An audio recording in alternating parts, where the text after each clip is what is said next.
Thank you for your talk, but I wanted to ask you something because as Can many... you put the microphone down? Way down. Sorry, there we go.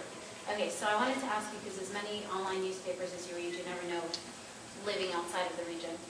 But are there any concerns among Israeli citizens about their freedoms, particularly their freedom of speech and protest, with the way that Israeli citizens have been treated, as well as Israelis that protest, especially during the Gaza events? And the reason I'm asking is because, you know, we study about World War II, and a statement that's like repeated over and over is, you ignore what happens to your neighbor and eventually it'll be you. Yeah.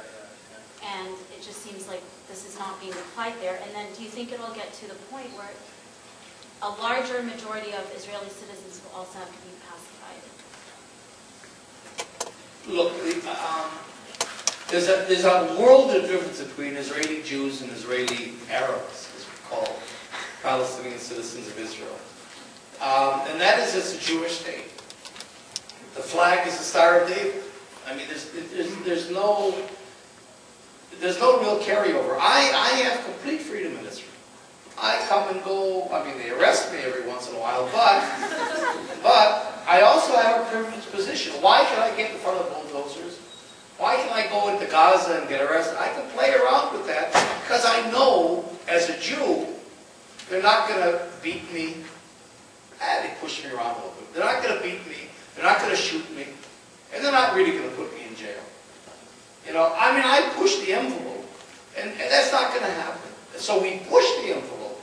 We as Israeli peace activists resist in ways that it's hard for Palestinians to do because we have that privilege. You know, if I get in front of a bulldozer, they push me aside or something. Or they'll arrest me for an hour and then they'll give me a Diet Coke and they'll let me go.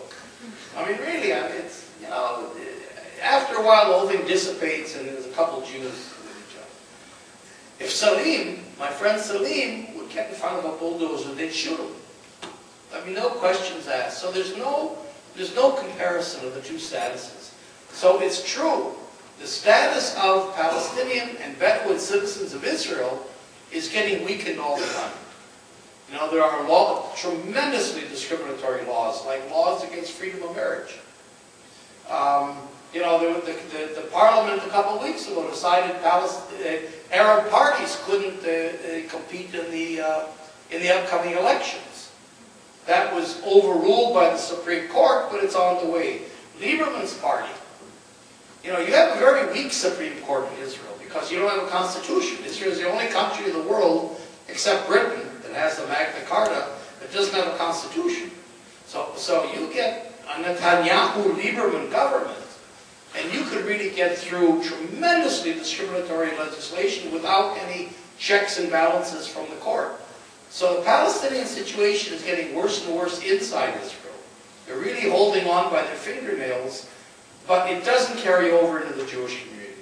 The Jewish community doesn't know about it, doesn't care about it, and doesn't feel... What you're saying makes sense, and you're right, but Israelis don't feel that an erosion of civil rights on the part of Arab citizens will have any effect on their own civil rights. So you know, it would be nice if people would identify with each other, but it doesn't really happen.